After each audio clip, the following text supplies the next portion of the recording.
Hi everyone. We are getting ready to go live very shortly with my good friend Hannah Lisa from Making Stories Magazine. Oh no. And we're falling, but maybe now we're doing okay. There we go. And so as soon as Hannah Lisa gets on here, then, and I see her here, we will get started. Will be part of the fun as always. Oh dear goodness. Okay. All right. Yep. There we go. And hi, my darling. Hello. Oh my How- God, something's very wrong with my camera. Wait a second. I'm looking totally blurry. Wait, what's happening here? I think Focus on my face. they're Hi, Willow. in the middle of the action as always.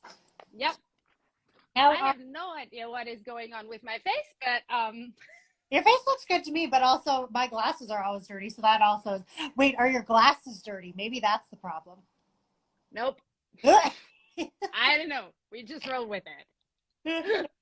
They don't look blurry on this end, so I think we're okay. Wonderful. How are you, my darling? I am excellent.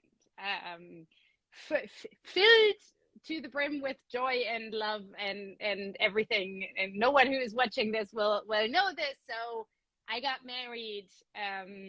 Well, maybe some people will know. I don't know.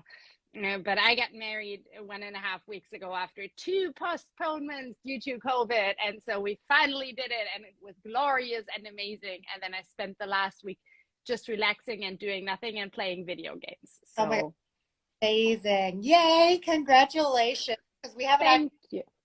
to talk after because you've just come back, which is wonderful for you. I'm so excited. Yeah. How have you been? I am so excited that the Sanctuary Hub is now open. Yeah. Thank you. Yeah, it's good. It's been busy, but the weather's been like mostly playing along nicely with us. Today, there's a lot of background noise that I'm not sure if people can hear, but there's currently a plane going overhead, and then across the street, somebody's getting roofing done, which they started at like 7:30 this morning. So that was nice. Ooh, yay. Yeah. Joy to wake up to. Yeah, exactly. But otherwise, we're doing well. I had to harvest a bunch of arnica today. And after we hop off of this, I'm going to go play with my dye pots. And so, yeah, it's all good. I love it. Sounds very good. hmm So, um, I want to get into with you how you define sanctuary. So, like we mentioned, the Sanctuary Hub has launched. I've been welcoming new people in. We actually have our monthly knit night in the community tonight. So, members who join today will be able to join us for knit night, which will be super fun. And then next week we've got our fun swatching challenge kicking off with a live round. So we'll have some extra Zoom. And Willow will, of course, be making cameos through all of it because that is what she does. Yeah, how do you define? Well, actually, first, what do you do? Uh, Making stories, and then we can maybe dive into sanctuary. Yeah, well, that's a question that I ask myself quite often. Welcome to Small Business Owner Life.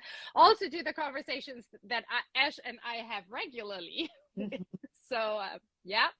Um, so I run Making Stories, and we here at Making Stories do two things. We started out as an independent knitwear design publishing company, so we publish a lovely magazine twice a year that's called Making Stories Magazine, filled to the brim with lots of good patterns and articles and art and no ads. Yeah. And Copy. then Is this the one? that is the newest one. Yeah, my newest one is somewhere upstairs because I'm knitting something out of it. It's quite lovely. Thank you. We are actually gearing up for the launch of issue 8, which is coming September 1st. So I'm always planning like 2 years ahead anyways. So that's one part of what we're doing. The second part is quite new. So about a year ago, we started selling a curated selection of sustainably produced yarns. So we don't produce yarns ourselves, but over the course of the past few years, I've been running Making Stories since 2016. Um, I mean, always been in love with yarn, and there was a niche in the yarn market that I thought we would be well equipped to fill, which is curating yarns that, you know, if you buy from us, are sustainably produced. And that means that they are ethically produced, both when it comes to how humans are dealt with in the entire production process, but also animals and the planet. And so that means for some of the yarns that we sell, they're completely traceable. For some of the yarns, it means they are organic certified. And they all come from amazing yarn companies that I love. And I love getting to curate those yarns and share them with everyone, because, I mean, I'm a knitter. There's always something, you know, like, and I just love yarn, and I love the opportunity to share that love with other people. Yes. So yeah, that's what I do. You guys have a really unique position in that, like, you know, the industry so well as curating designs, but then to also, because you're producing a physical product, like you guys create physical and digital, but I'm thinking specifically of the physical products with the books and the magazines, then you're quite well equipped to then be able to combine and curate these kits for the yarns that are used in the magazines and in the patterns in the magazines, and to be able to then ship things together, which being based out of Berlin, then you're, you know, like, you've got decent shipping options that then makes it for folks. And I'm thinking specifically of when Brexit kicked in. And so, like, you guys carry some British yarns that when Brexit came in, it became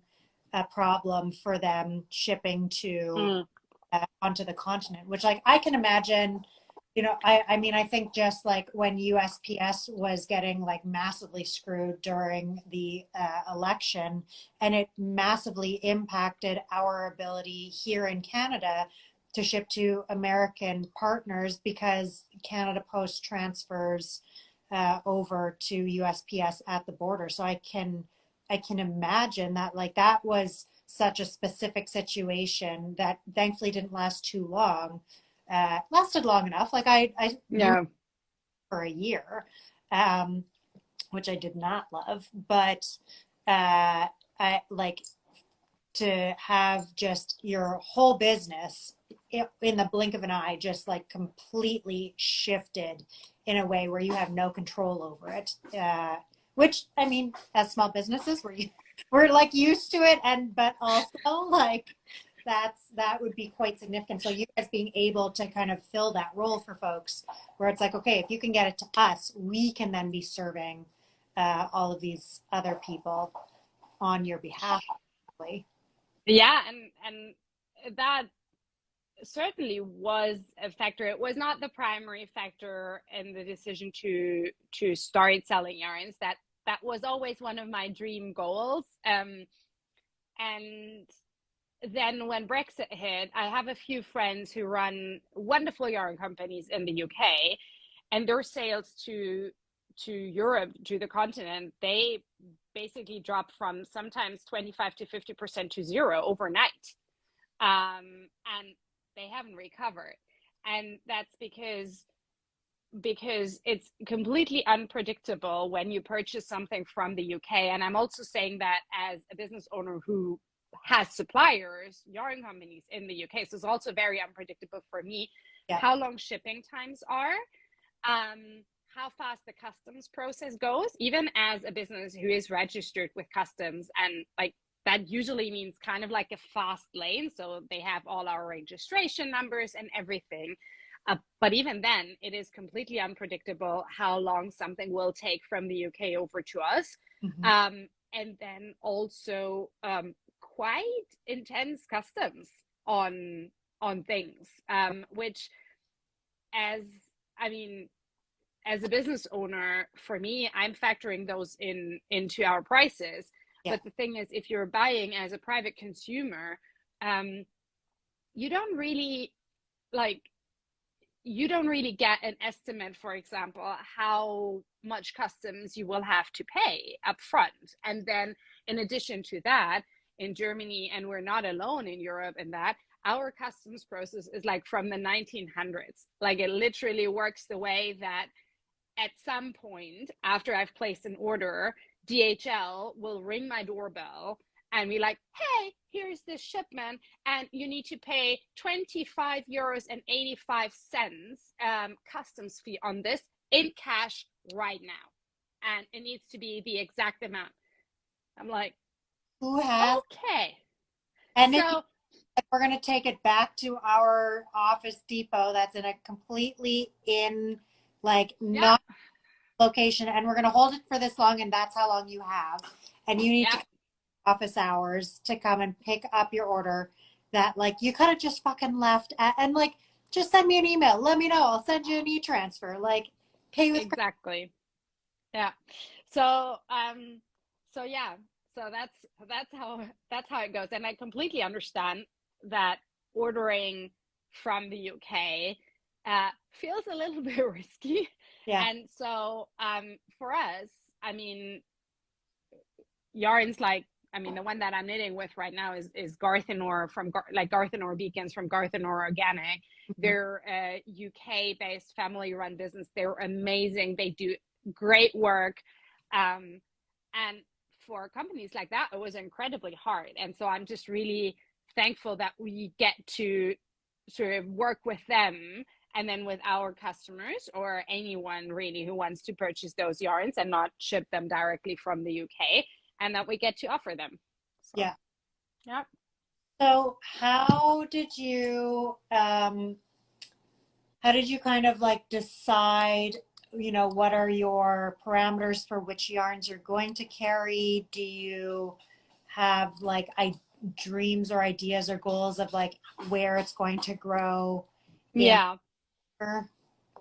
Definitely. Just give me 1 second. I'm going to try and close the curtain because I think might give us a little bit of a better lighting situation here. Oh, yes.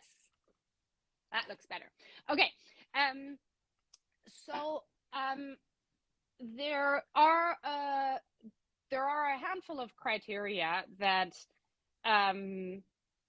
I look at when I'm deciding which yarns we carry. At the end of the day, I I jokingly call this like the mirror test or something. I think with decisions like this, but with every single decision that I make as a small business owner, I want to get up in the morning and be able to look myself in the mirror and be proud of what I do. Yeah. Because let's face it, no one of us is in it for the money, right? Or if we are, I mean, long game. Oh, very much. Yeah.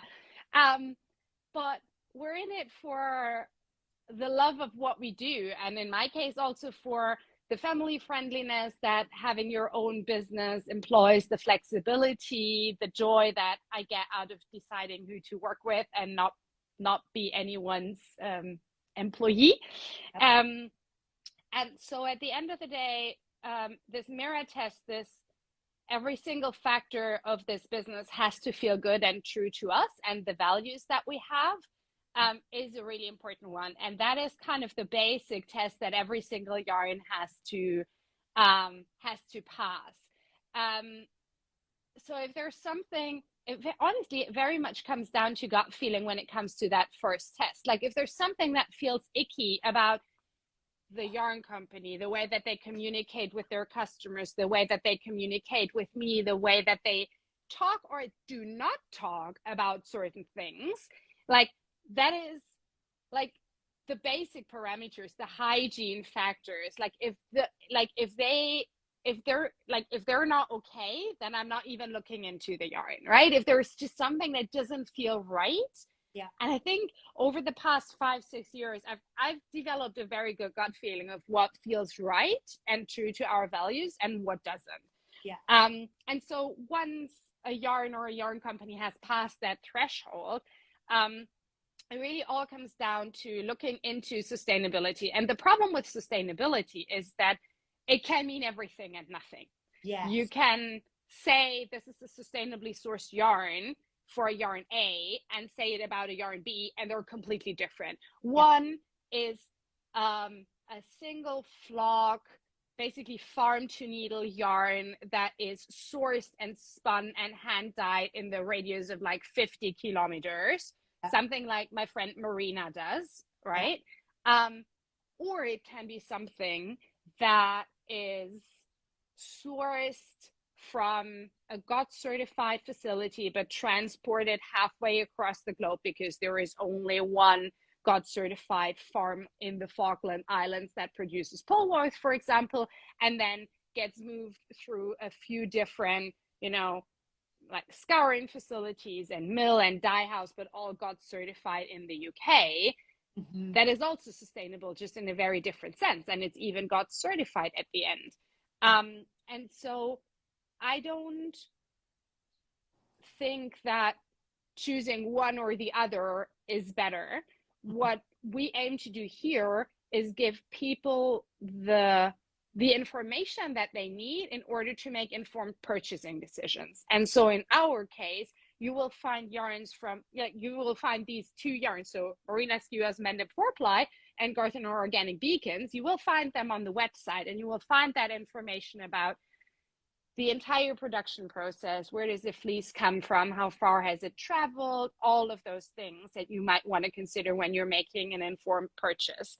That also means, coming back to your question about the criteria, while there are criteria like it's all natural fibers, so there's never going to be any nylon or any superwash treated yarns on our website.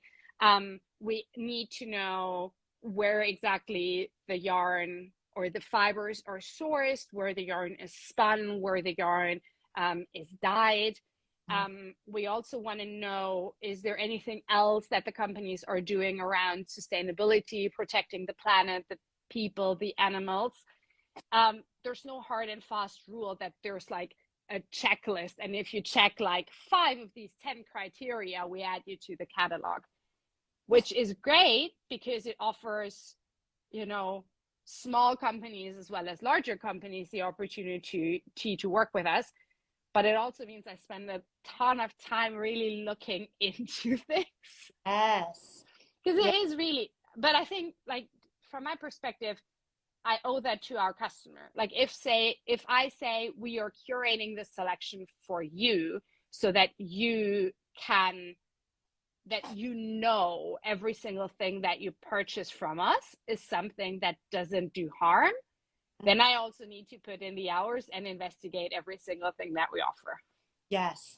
I think that that's something that people who are either coming from either like the traditional business sense or people who have absolutely no knowledge of business don't understand that, like, when you're running a small, like, values-based business, the amount of time that we can spend in researching these things that other people would just like automatically be like, oh, whatever. Like, for me, I mean, the amount of shit that I do when I am trying to avoid purchasing products from Uline for my packaging, like, I've made, I think, 2 purchases from Uline over the last, ever since I've been in business. And literally the only reasons that I've had to consider them is because with the shortages of shipping supplies, and specifically packaging supplies for my herbal products,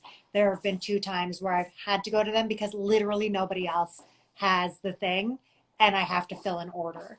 And it's like the gymnastics that we do in order to figure out, like, is this a good fit and can I like feel okay? Like, I don't love that I gave Uline any money ever, but I also like do have to fill orders when they come in. And so figuring out, like, okay, what can we do in order to feel as good as possible, as often as possible about what we are doing, which also includes, like, I don't know if you have as much control over this, especially where you guys have distributors elsewhere in the globe for your magazines. But like, I know when I'm searching out new wholesale partners, and I don't know if you do this at least on the continent, where when I'm looking for new wholesale partners, or if somebody contacts me and asks to be a wholesale partner, like I full deep dive stalk their content, and I look at their website, I look at their social media, and I'm like, do you have a written stance or policy on certain things? If you don't, then is there a way that I can kind of like glean information off of your Instagram? Are there people that I know who their local yarn store, and so I can talk to them and find out like what kind of a vibe do they get? And you still can't control everything, and you also can't make full assumptions just based off of that. But I'm like, if I can at least feel good about the barest like hunt downs of things, I think especially when it's like a cold contact on my end rather than somebody reaching out to me, because I'm like, if you've reached out to me, you know what I'm all about. And if you really have that much of a problem with any of, you know, my politics or anything, you're not going to get in touch with me to begin with. Like, you know what you're dealing with when you engage with me. But when I'm trying to find folks, like it's interesting how sometimes people will be very upfront about like, here's how this is what we stand for, this is what we're about. And then when folks don't do that, and there are reasons on both ends that, you know, if you don't know all of the like goings on the ground level, then you might not have the full picture of why people make decisions one way or the other. I certainly know the way that I lean, but I also have friends who make other decisions, and the reasons that they have for making those other decisions, I'm like, yeah, I can't really argue with that. I wouldn't make those decisions myself, but I understand why you've made those decisions. Yeah. Yeah, I think by now we are, knock on wood, in the lucky position that mostly folks reach out to us, Mm-hmm. which makes it a little bit easier to vet. Yeah. Because, for example, for stockists, we have an application form where there are questions around certain things that I'm interested in, like how did you learn about us? Why do you think we would be a good fit? Why do you want, you know, to carry us? Who is your customer base? But then also, what's your view on sustainability? What are you doing when it comes to packaging and things? And just judging from that, from those survey responses alone, I can get a very good understanding of whether a shop is a good fit for us, and vice versa, because it's also the other way around, whether we're a good fit for a shop. Yes. Now, the latter part becomes tricky when it comes to yarn shops. I mean, we're in our social media, e-commerce, small business owner bubble, right?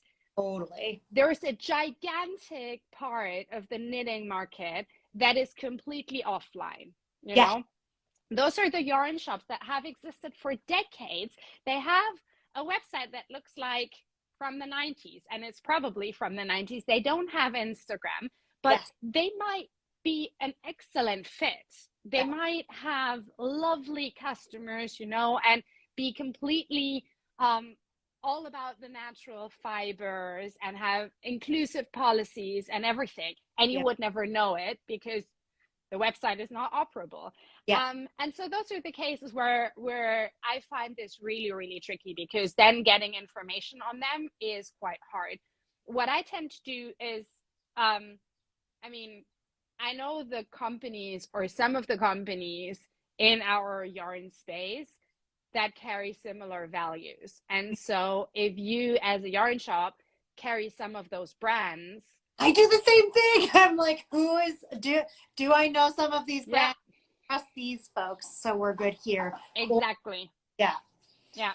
But it is incredibly tough. And it is really, I mean, honestly, it would be so fucking easy running a not values based business. I would Oh, just put, like, it would be a million times easier. Like, case in point, just before we got on, I reviewed these little lovelies, which are stitch marker samples. oh yeah. It's nothing fancy, right? Like, simple stitch markers that I don't want to be produced in China, but in Europe. Yeah. And the amount of hours that, well, not me, but my dear colleague Elsa has spent researching and emailing and calling people up is insane. Yeah. And it's like, it's time that I am very happy we're investing in, because at the end of the day, I know that we can fully stand behind the product that we then choose to Yeah, carry. And coming back to that mirror test, or like the icky feeling that I was talking about at the beginning, that doesn't exist for any of those products, and that makes it worthwhile.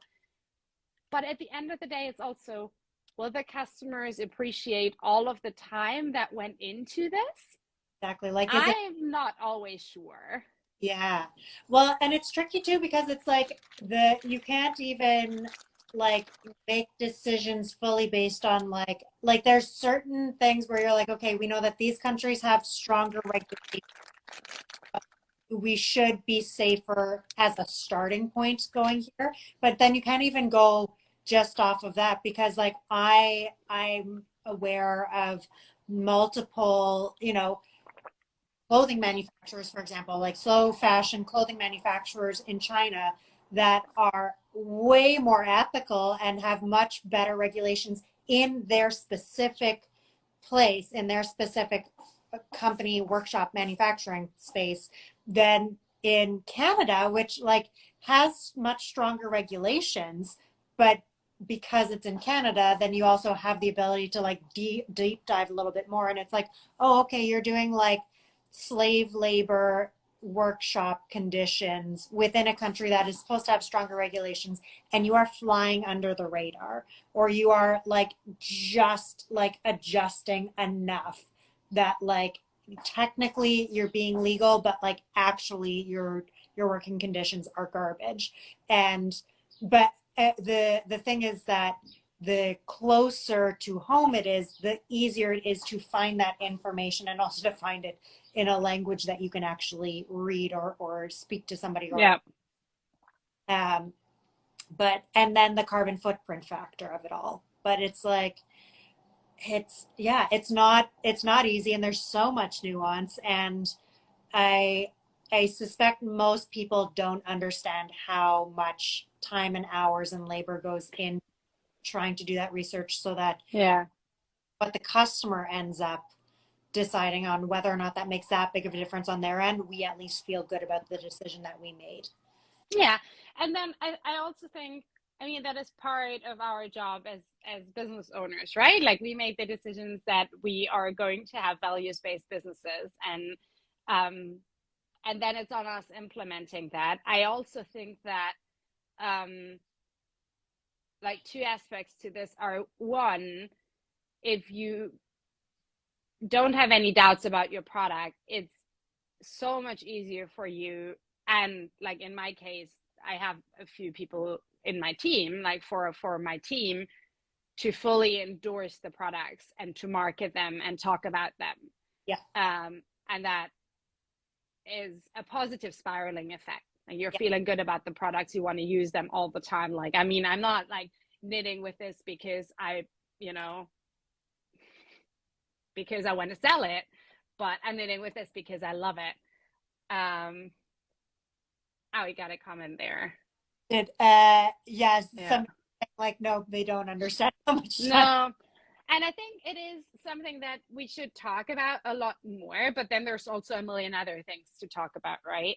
Yes, it's Um, the same thing like as a natural dyer who works with minimally processed farm yarns with often like breeds that are not traditionally like I was recently somewhere and another knitter was saying, "Oh, I normally buy merino." And I was like, you don't actually, and there were literally they said that as they were holding one of my yarns that's rambouillet, and I'm like, okay, merino and rambouillet are cousins. Rambouillet is the Canadian version of merino that is actually able to sustain like Canadian winters. This particular rambouillet comes from the farm that is down the street, spun at the mill where we are currently standing, dyed with stuff from literally my garden, and the spinning process, because it came from a mini mill, makes a very soft yarn. So it's actually like this is about as close as you're going to get to what you are calling just merino, because that's the breed that's familiar to you, but you don't actually understand any of the processing that was involved in that merino.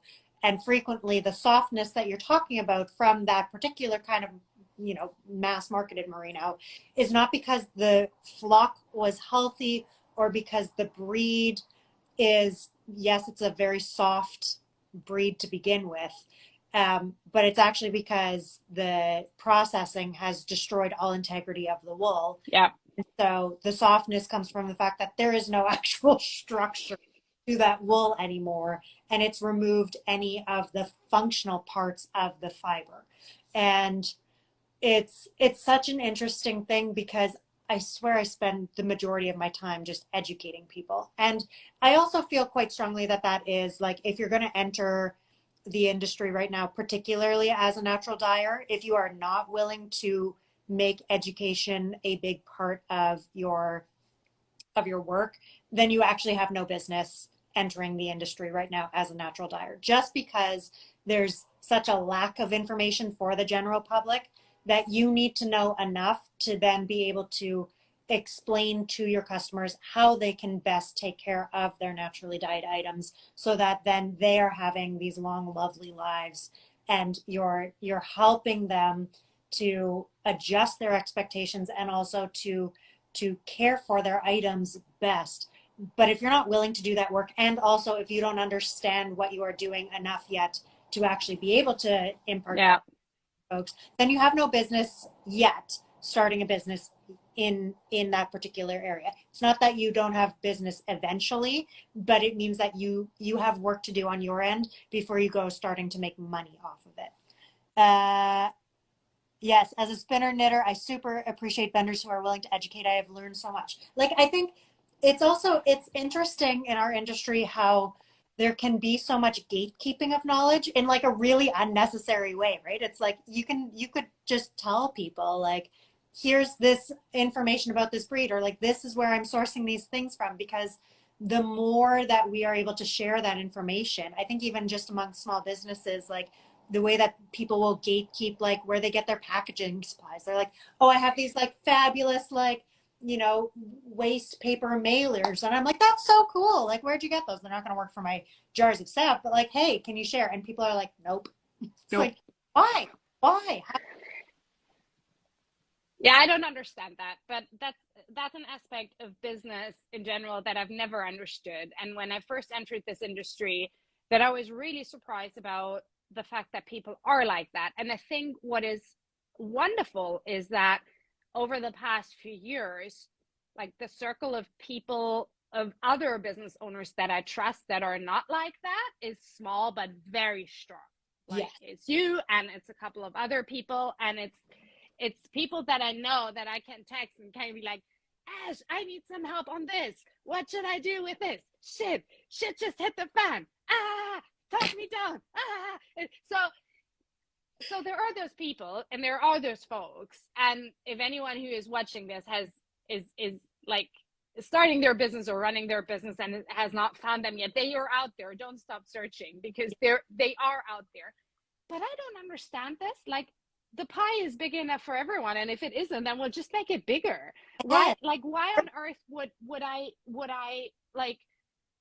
gatekeep any of that information? Mhm. And in the publishing industry, I find this really interesting from both parts of my business. So in the publishing industry, folks tend to fall into one of two categories. Either they're in the camp that I am in, and they're like, I'm an open book. You can ask me anything. I will share where I print with what are the problems, who are my tech editors, who are my graphic designers, what's the paper that I'm using, how much am I paying? Or they're like, nope, Yeah. And they won't show nope. anything. They're like, oh, okay, I just wanted to meet you for a coffee and chat, but I guess that's not happening, and that's fine. Because that's their way of doing business, but I'm also not interested in them then. Yes. Yeah. I'm not interested in this. I'm not interested in competition. I'm not interested in filling my life with negativity. There's enough of that. Yes. There's enough shit that we need to deal with on a global level. We're not going to diverge into politics here, but it's a shit show. So no, I don't need this. I want the folks who are like, great, let's have a conversation about this. And I I found that in the publishing world, there are enough of the folks who are actually open for me to, you know, feel comfortable and also feel appreciated about the fact that I am an open book. Like, Yeah. you can ask me anything and I will share that everywhere.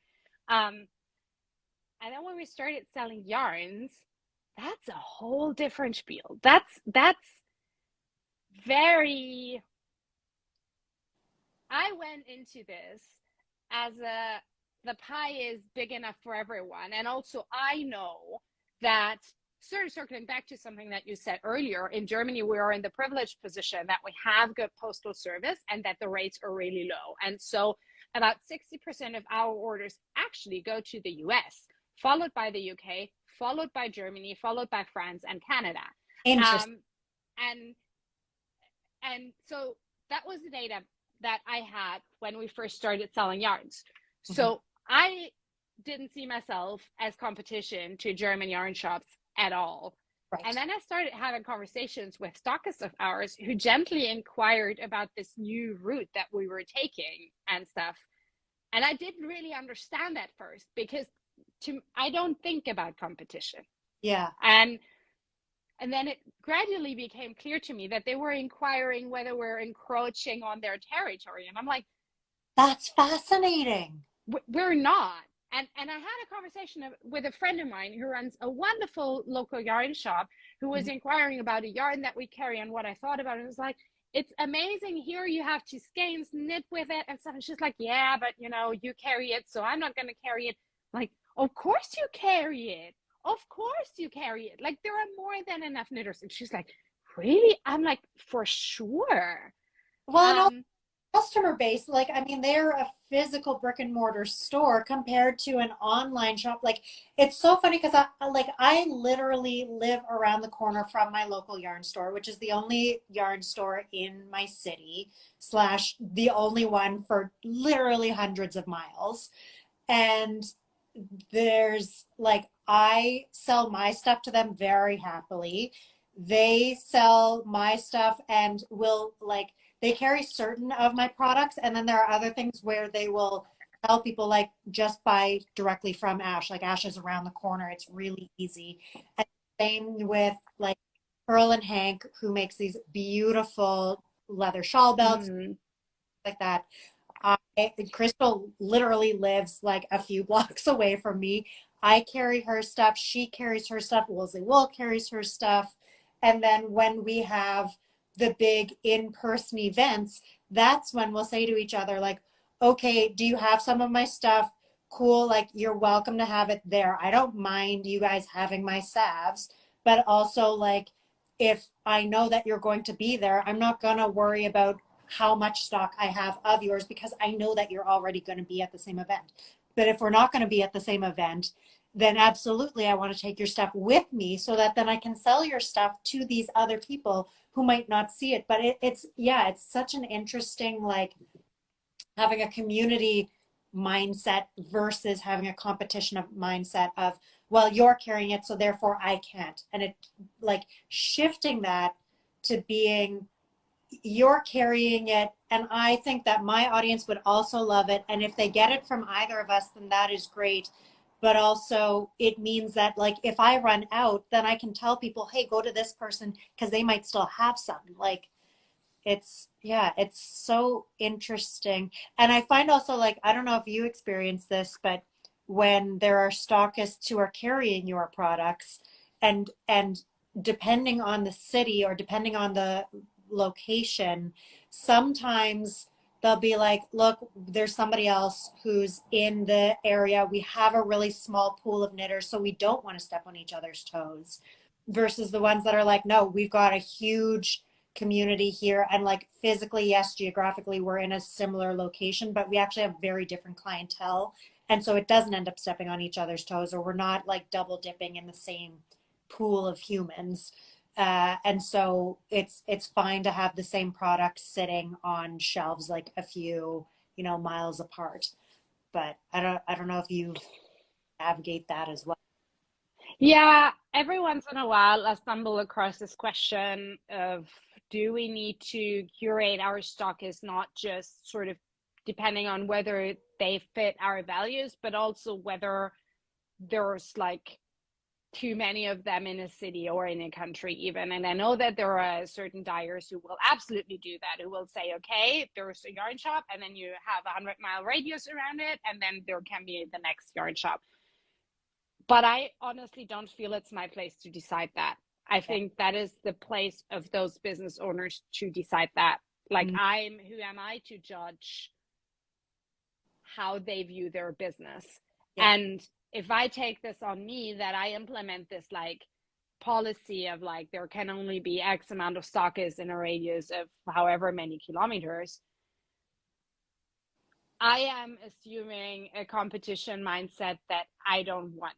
Right. Yes. Absolutely. And so that's every time that I come across this question, that's sort of where I arrive. And I am not sure whether I'm successful in transporting that to the stockists that we work with, but I hope that, like, my goal is treating everyone fairly and you know, and be like offering everyone the same terms, the same opportunities of having trunk shows, having everything, you know, that we can offer.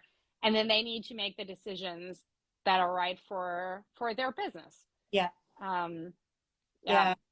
It's a funny, because I'm often like, as far as I'm concerned, if a stockist wants to carry my stuff and they're aware that like, look, there's other people in the area who are also carrying this stuff, or like anybody who's local to me, I'm like, I'm reaching out to you because I think that we'd be a good fit, and because I know that you have a clientele that I'm not tapped into, and I think that my products would be a good fit for your clientele. Like, this seems mutually beneficial. Yeah. And I don't worry about like, oh, I'm selling to you wholesale, so I've got like less of a profit margin. Like, for me, I'm like, I'm choosing to partner with you because I think we're a good fit together for like multiple reasons. And whether you sell 6 jars of salve or you're restocking every single like quarter, as far as I'm concerned, that's just a benefit no matter what. Yeah. And I think it's also like interesting and funny where, particularly with consumables, it's one thing if it's like, okay, people are only going to want like one copy generally of a book unless they're gifting to others. Yeah. Like, when it comes to yarn, when it comes to salves, when it comes to like, you guys started carrying wool soaps, hard wool soaps, like I've got, like, those are consumables. People are going to want more usually, right? It's not like yes, we're part of fashion industry in that we're generally having our yarns making garments or making clothing, but it's not like, okay, this person is going to buy one item and then wear that for 5 years and never buy another item. It's like, no, they're gonna buy a pattern and then some yarn, and they're gonna knit that, and then they're gonna move on to the next pattern and yarn and knit that, and it's this like constantly kind of refeeding itself, and which is, you know, that's what we want, right? Like, we want that flow. We don't want to be feeding into this like false scarcity narrative. But it's funny how people will get nervous about like, even just like, oh, you can't have, you know, patterns that look too similar. It's like, there's like, knitters are going to knit multiple patterns. It's not like they find a single designer and they only ever knit from that single designer. Like, that's not even like, when I think of my clothing, I'm like, I look at, you know, the different patterns that are out there for sewing and the different fabric stores, and I'm like, even if the different fabric stores are literally carrying the same fabrics, which frequently they do, I'm going to spread my money around when I've got my money to multiple stores, because I like all of them and I want all of them to continue. And, you know, maybe one time, oh, okay, you're having a sale on some fabric that I wanted, and so I'll also toss in something different. Or like, oh, you carry, you know, the matching thread that I need, so today I'm going to buy it from you instead of from you. But like, this idea of there's a limited amount when there's not is, Yeah. you know, it's just that like classic capitalist in a shitty way. That's not actually helpful for any of us to feed it. No, and that is something that I learned from you. And every time that I feel myself falling into a scarcity mindset, I think of you, and I think of the wonderful advice that you give, and that you always talk about, that about abundance. And there is something so true to manifesting things.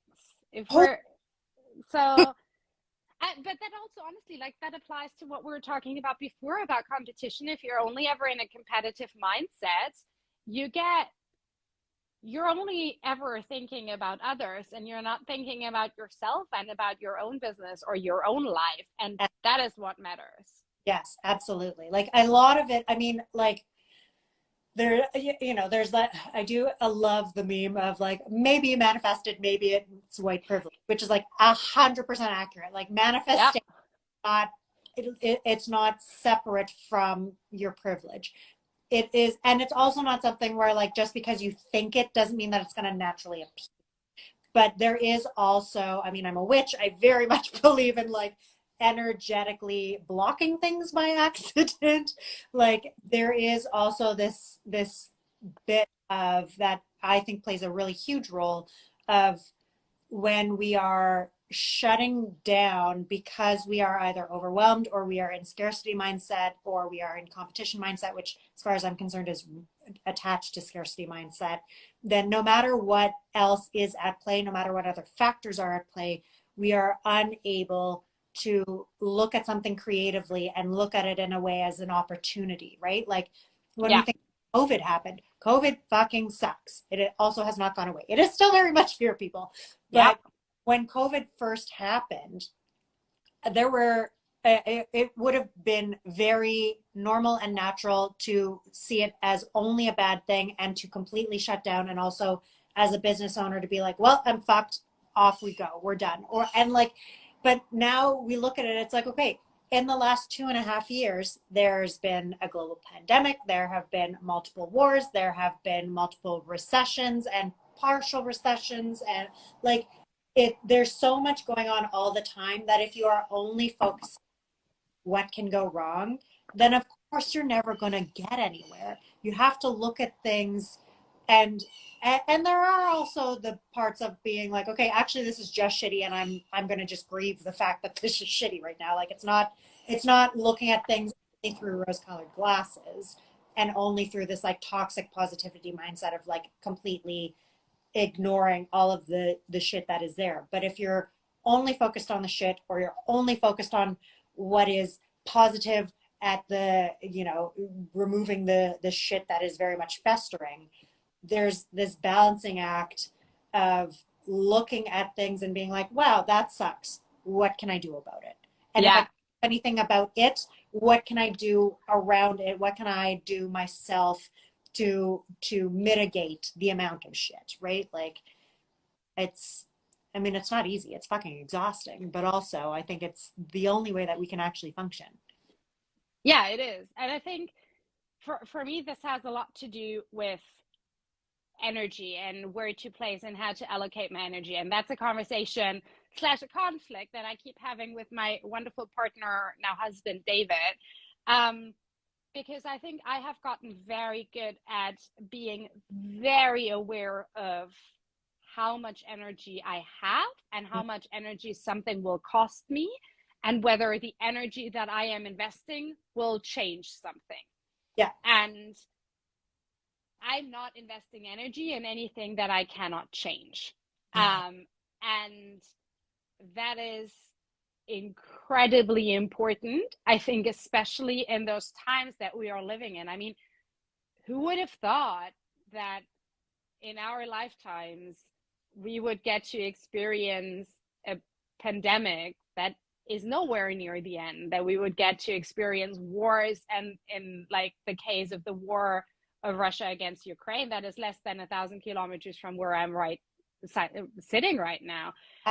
Refugee crises, not just from the Ukraine, but from Syria, from North Africa to Europe.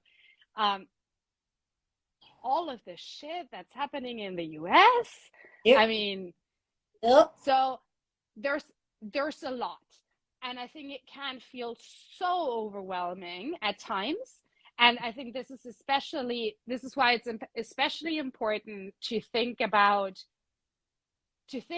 energy and to think about where you draw energy from. And if you're pouring all of your energy in trying to solve all of the crises of this world, you're going to run yourself dry. Like, it's not going to get you anywhere. And that's not saying you shouldn't change anything. You absolutely, like every one of us, I mean, my desire is to leave this planet, this place, in a better place than I found it when I got here. And that also means I cannot do everything. I need to be selective about where I can make the biggest change, where I can have the biggest impact with the talents that I have. Yes. And that is acknowledging the privilege that I have, using the privilege to lift everyone else who's not in the position of a privilege. That means being aware of where to place my energy, when to fill it back up, how to create sanctuaries,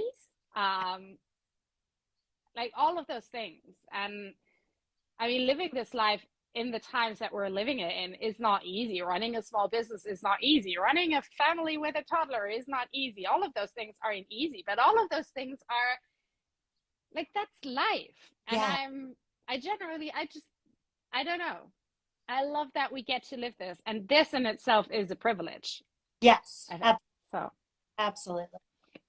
I love everything that you just I'm also like keenly aware of the fact that we're doing this is what happens, people. We have a monthly FaceTime date with each other, and we just like start talking, and then it's always like early in the day for me, but also like the middle of my work day, and then for Annalisa is like getting ready for bed, and then it's like, oh, you actually need to go to bed. Yeah. This is what we so I didn't even get to, I want to ask you very briefly, just because like, so with the Sanctuary Hub, the goal of it is to be supporting the creative work that is involved in writing what will be my fourth physical book. And as somebody who also understands print world oh so well, what has been kind of your experience, and what has kind of worked well? Because now with the magazine, then you've got a bit more of like a flow, because there's that regular release that is happening.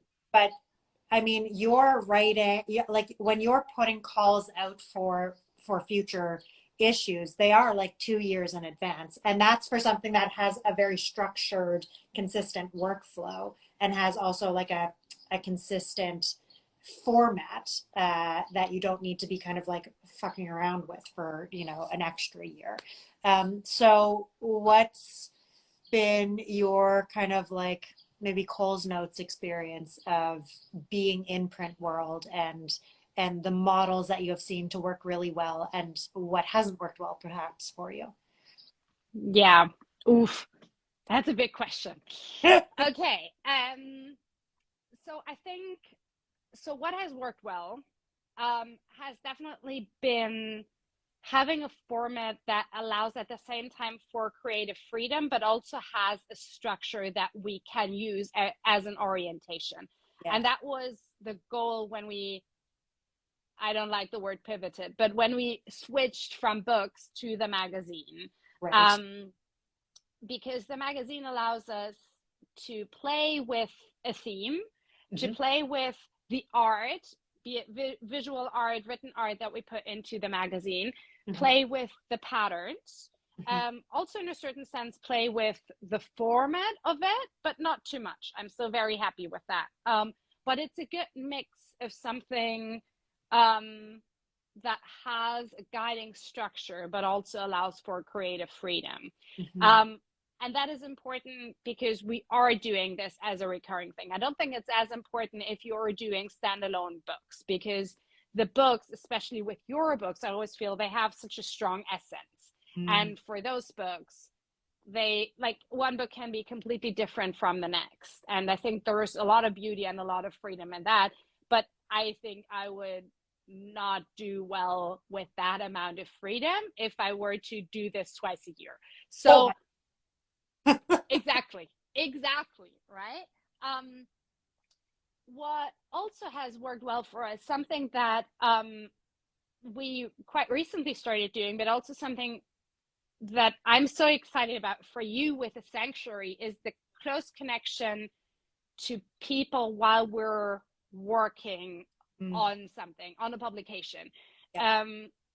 So over the past few years, I've tried, also based on feedback from you, to get closer to our designers, to be more of a partner to them in the entire working process with them, and also to the yarn partners.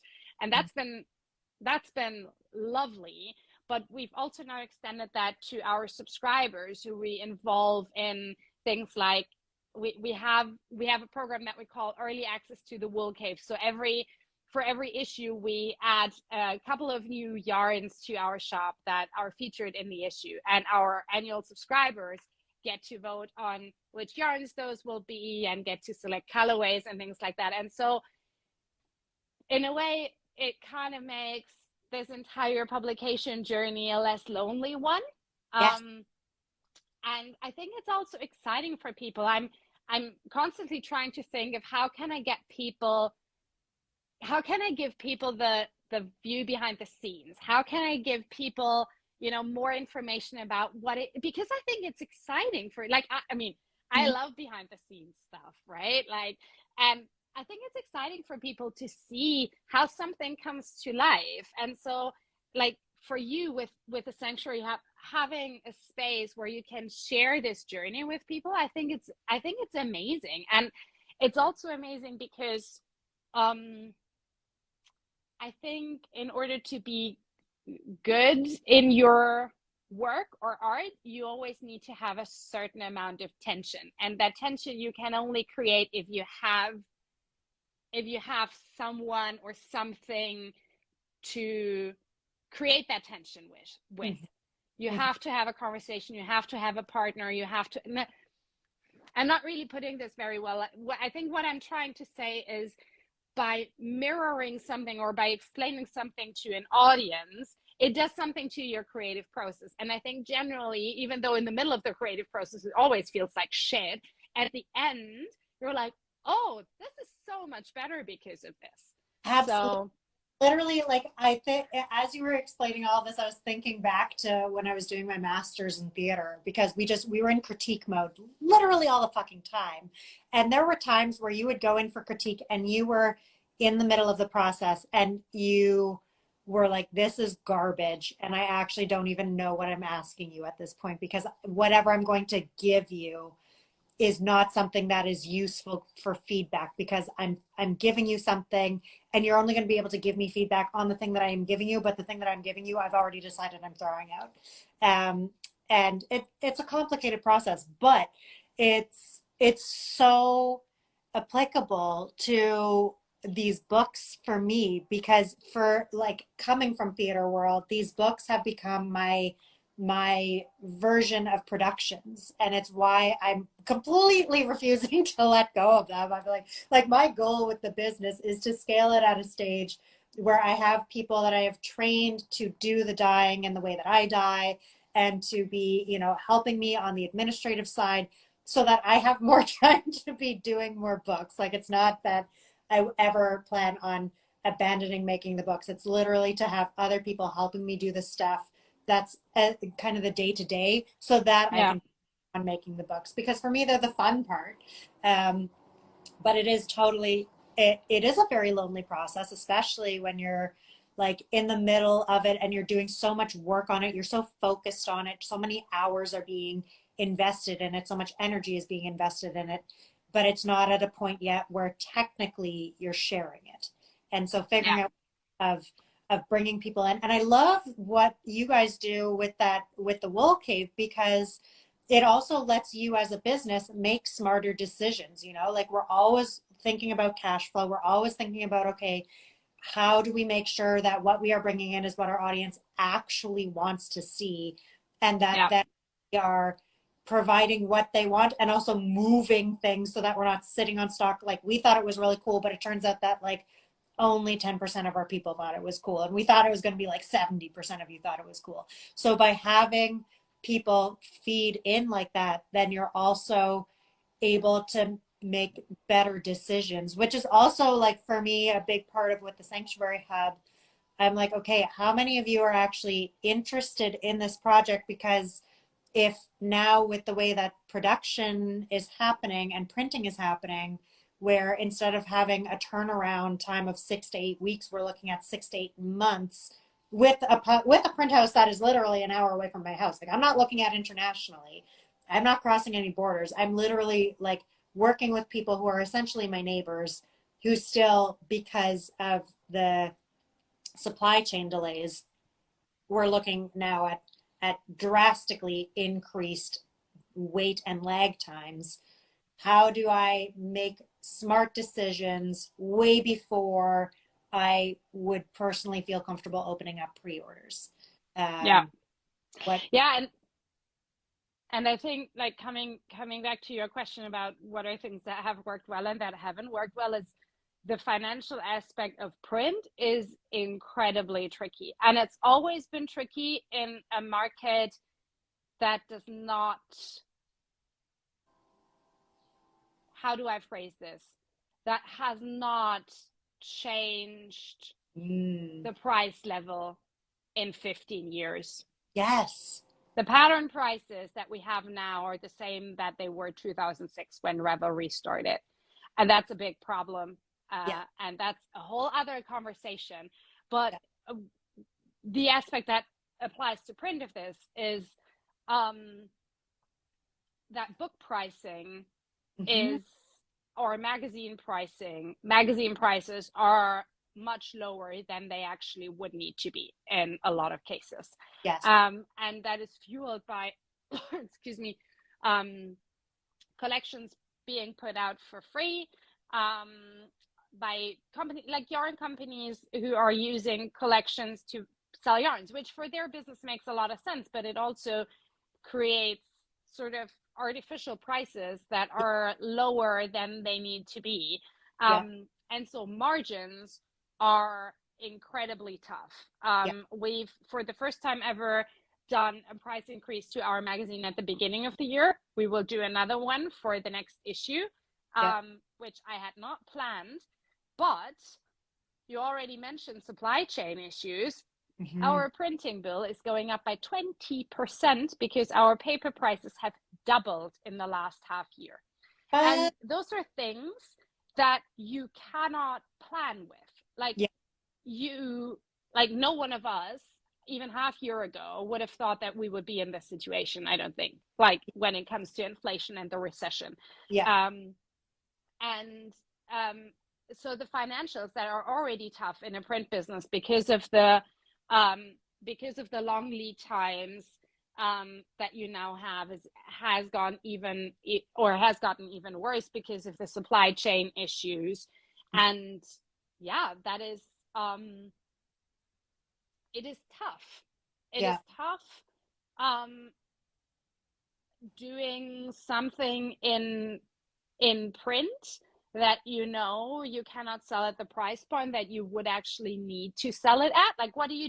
Do I put it at the price point that I actually think is what is worth it, what we need in order for everyone, including me, to, like everyone else, is getting paid. The last person that gets paid is this person, right? And that should not be the case.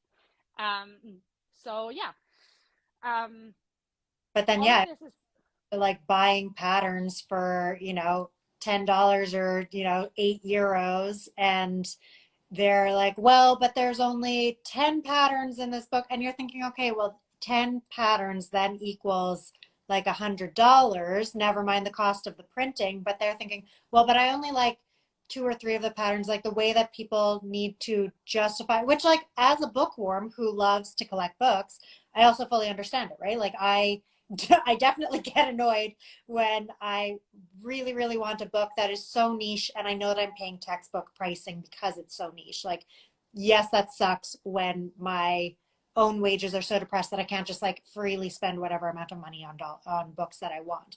That being said, you know, it's ridiculous for me to put the amount of labor and time into 10 individual patterns that then I need to physically print, and for the cost of the printing book to be, you know, let's say $65, like my most recent book, Kutch, it's $64 Canadian.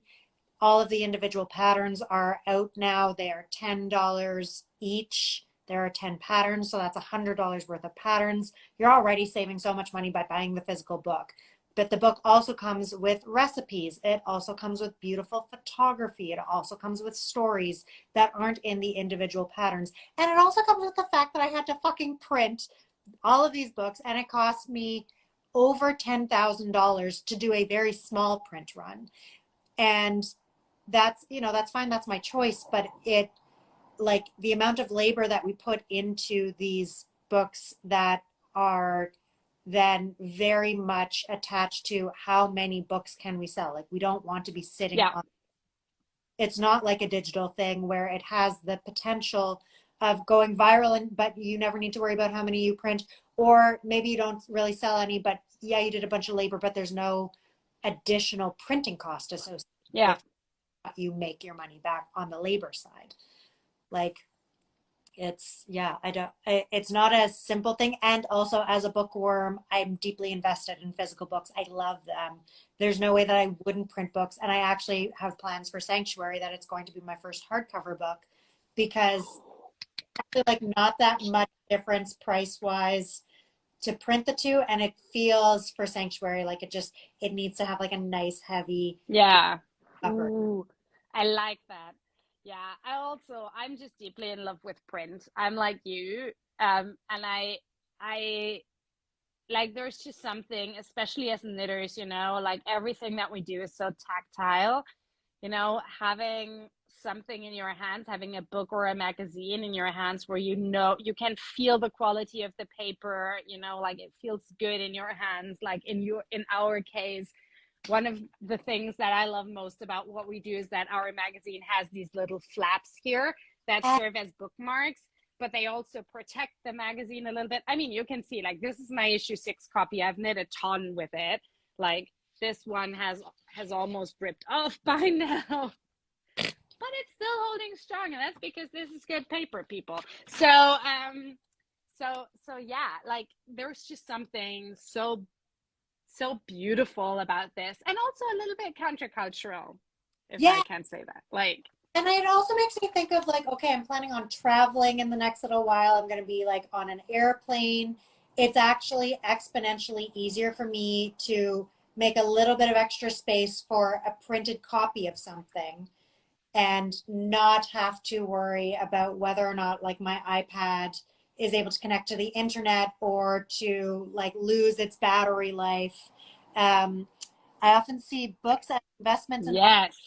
about Kutch for the aesthetics. Oh, thanks so much. This is also the thing. Like for me, I especially with Samson, like after we did our first book together, I had so many people that bought it not because they were knitters, but because they knew one of us and they were like, this is a coffee table book because of the photography. And so now when Samson and I do books together, very much the photography is like an integral part of it, because we're like, yes, obviously we want knitters to love it, but we also, and we want makers to love them, as we're like slowly kind of, not slowly, but expanding into other projects in them.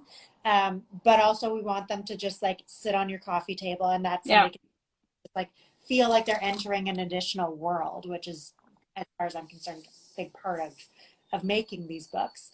Um, but yeah, there's something that's just like so lovely about having something physical in hand. And what I also love about what you guys do with making stories, and what I've been doing now, like I did it with Coach, I'll be doing it again with Sanctuary, is having the downloadable version of it also available Mm.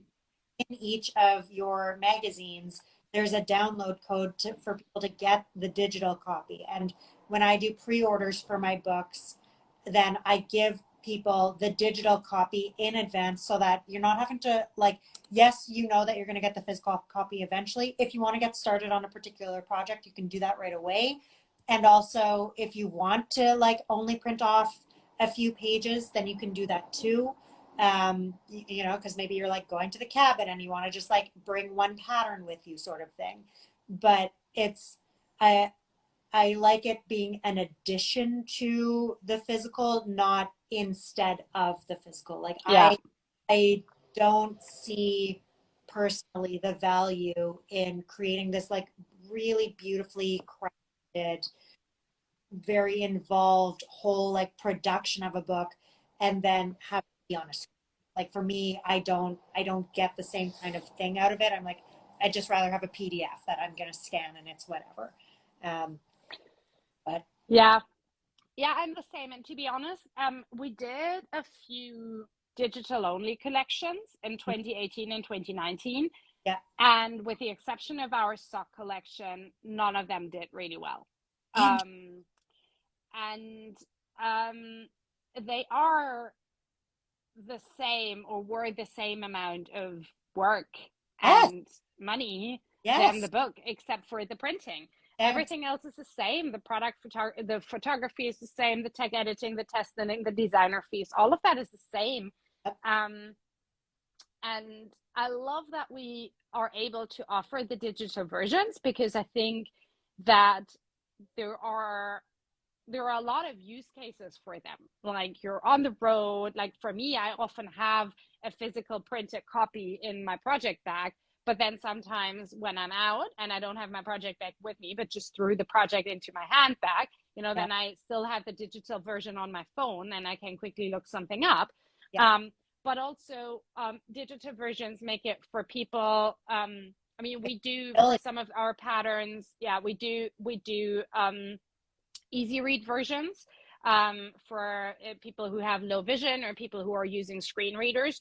yeah, Even if you don't offer them specifically, having a digital version of a book makes it easier for people who maybe need to have a bit of a larger font size to sort of adjust the digital copy so that it becomes usable for them.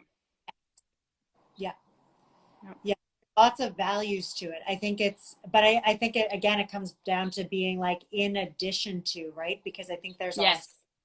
the, like you said, all especially if they're like, I think that there is also in the customer audience, well, clearly, where people also value the books in the way that we do, which is why when it's a digital only option, then they don't go for it. They might go for a digital only single pattern, but the experience of having a whole collection is very much wanting to be tangible. Uh, Yeah.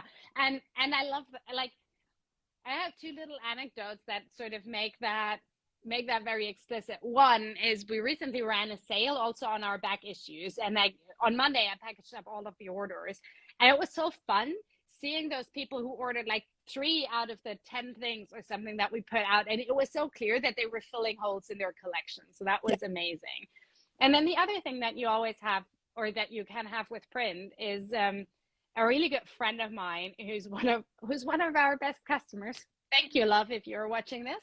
Um, Recently texted me a picture of like her Sunday. It was like a cup of coffee and then 3 of our back issues. She's like, "Is reading time. I'm picking out my next project." I'm like, this is amazing. Like, imagine that peaceful Sunday. You're just chilling in bed, browsing through a couple of books or a couple of magazines, thinking about what you want to cast on next. You don't get to have that with digital. Like, this is print only. or like opening a thing and then closing a thing and then opening a new one and waiting for it to Yeah. download. Yeah, it's No. not nearly the same. We're so over time. It's fine. Instagram doesn't kick us off, so that's great. Good to know. But in theory, we should wrap things up so that people can go and enjoy the rest of their lunches, or in your case, suppers for the folks watching over in Europe. So I'm sorry, I got distracted looking over at Willow. She's lying very cutely on the other couch. Oh. Um, so we didn't really like officially talk about sanctuary in your definition, but I feel like we did very much talk about sanctuary over the last hour and a bit. But is there like a definition for yourself of sanctuary? I'm trying to think. For me, a sanctuary is not a specific physical space, but it's a space where where I feel safe and where I can be fully myself. Mm, Um, yeah. and that applies to a sanctuary can be just being with someone who I don't have to play a role with, Yeah. who I can just be completely myself. It can also, I'm a homebody. I like being home. I don't need to go out to parties and stuff. So sanctuary can also be for me saying no to going out and just staying home and knitting on the sofa. That's also, but it's more, it's a feeling for me. Yeah. I love that. Mm. This has been so delightful. Where can people find you? What do you have coming up next? What should people be keeping an eye out for from Making Stories? So you can find us if you are looking for our Instagram. It's underscore making stories. That's where you can find us. And then through that, you can hop over to our website, which is just making-stories.com. That's where you can find everything that we talked about, plus additional things. Like we also have a blog where we put out a lot of educational content. Mm. And we have a newsletter. So if you are into newsletters, our newsletter is not really a salesy thing. It's more a weekly curation of things that we have come across or things that we are knitting. So you can sign up for that on the website as well. And if you are more into the video type of thing, we also have a YouTube channel. You just search for Making Stories on YouTube, where we have a bi-weekly, why do we keep saying podcast when it's not a podcast? A So vest, is a that? vlog thing, whatever. Me and my lovely friend and coworker Claire, we record videos every other week where we talk mostly about what we're knitting and then some sort of things behind the scenes. So if you like, knitting podcasts, that might be something that you want to check out. Yeah, and then what to watch out for. So our July is all about caring for your knits, because mending is a huge part of sustainability, especially when it comes to your clothes and your knitwear. So we're putting out a lot of content around that. And then we're gearing up for our release of our fall issue 8, which I'm expecting from the printer tomorrow morning. That's always very exciting. That's, Yup. oh my God. That is very exciting. So that is what's coming next for us. Amazing. Thank you so much for being here, my love. Thank you for having me. This was wonderful. Yay. And of course, for everyone who is watching, the Sanctuary Hub is open and live and available for you to go deep diving through all the things that you want. And tonight we will be having the monthly creative community knit night, Creative Coven community knit night on Zoom. So you can join us for that, because the Sanctuary Hub is the latest addition to the Creative Coven community. And then next week we are going to have the Creative Coven Challenge, which is our swatching challenge. We're going to do a live round. It's lots of fun. And this time around we are doing a specific sanctuary theme. So you can take some of the inspiration that has resulted in me creating a whole new book, and see where those images and sounds take you. And then tomorrow we will be back at this. And if I'm recalling correctly, tomorrow our guest is going to be Lex Ritchie, who is a queer witch who does a lot of ancestor spirit world journey work. And This is so sweet. If anyone has been on the fence about joining the Sanctuary Hub, I highly recommend it. I love our members. We have so much fun. Also, eventually there are going to be bingo cards because there's a lot of us that really enjoy bingo. So that will eventually end up in there. But in the meantime, there's a lot of other fun things in there. And then we'll be back tomorrow with Lex. And thank you so much, Annalisa, for being with me. I love you so much. And we've got Thank our you so much. FaceTime chat soon anyway, so I'll chat with Yes, we do. Love you tons. you. Bye. Bye, everyone.